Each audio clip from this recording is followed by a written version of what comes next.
The other part of the phone call that they are looking at between Pecker and Trump, he asks Pecker, or he tells Pecker, I should say, I spoke to Michael.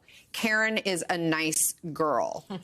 That line stands out, right? Because he seems to almost confirm, it sounds like, he knows. Who is that? What? That's how Pecker took it. Right? They actually asked Pecker. Yeah, wouldn't you, if you didn't know, wouldn't you deny it? I mean, it's human nature to look towards what's the natural reaction. And his natural, Donald Trump's natural reaction was not, what? Huh? Who? What are you talking about? Who is that? I mean, if you think about Trump meeting all of these, quote, beautiful women all the time, he didn't say who. He's like, she's a nice lady, or she's a beautiful lady. I mean, that's the thing that makes Pecker so credible. Yeah. My mentor and friend, Donald Trump, still. I mean, consider what Pecker's been through.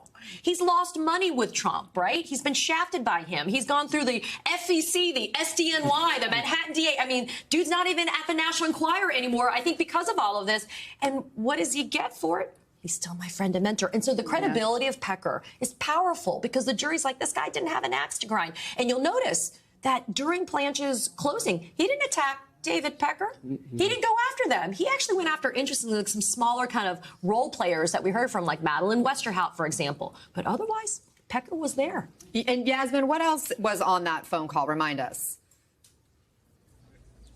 Yeah, so I think we got to kind of connect the dots here and why it's so incredibly important, the portions in which they want read back when it came to these jury instructions, along with what we're hearing and what we're going to be hearing from the testimony that was read back to them as well.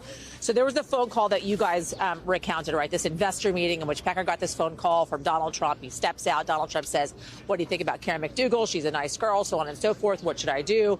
Pecker says, I think you should pay her. Donald Trump says, well, I don't normally pay people. And he says, well, I think this time you should. He said, okay, you're going to hear from Michael Cohen, right?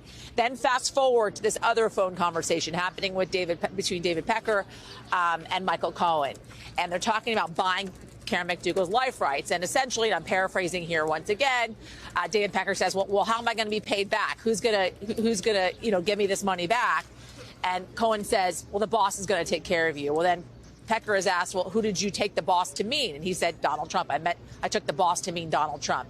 The reason why I think this is so incredibly important, these portions, along with, of course, this infamous Trump Tower meeting that you all have been talking about, and we've been talking about really over the last 6 weeks or so, where the prosecution alleges this entire scheme began, is when you listen to the jury instructions, especially when it comes to the limiting instructions with regards to David Pecker's testimony, Michael Cohen's testimony, right, how to assess them as being credible or not, and accomplice as a matter of law, i.e. Michael Cohen as that accomplice. Those three things together, along with the portions of the testimony that they are asking to be read back to them, I think tells us a lot about where the minds of this jury is. Again, to take you inside that courtroom once again, Anna, quickly, we got a lot of notes being taken, multiple pages now being turned over. The foreperson, though, by the way, juror number one, the first juror to be chosen here when this jury was impaneled, not notably taking notes, looking directly at Judge Juan Merchan as he is reading out these jury instructions, but himself not taking notes. Everybody has their own style, their own way of, really sinking in that information into their being. Right now, they're talking about the New York election law predicate, and that's page 30 for those who may be following along. They have to get to page 35 for the read back on the jury instructions before they move on to the testimony that they've requested to rehear. Catherine, why can't they just take the testimony back to the jury room with them? That's not allowed in New York State Court. There's the only judge I know in that courthouse who ever did it was when the defense and the prosecution allowed it. But most of the judges in that courthouse are like, no, we're not doing that. And I'm old school. I want them to come out and ask the judge for the law. I don't want them to, like, figure it out themselves. So if he has to, as he's doing now, read it back in his way, and they really respect him, I want them to hear it from him, not someone who, like, says, I'll tell you what the law means when they're back. Someone could still be saying that when they go back into the deliberation. But it's just not allowed in New York State.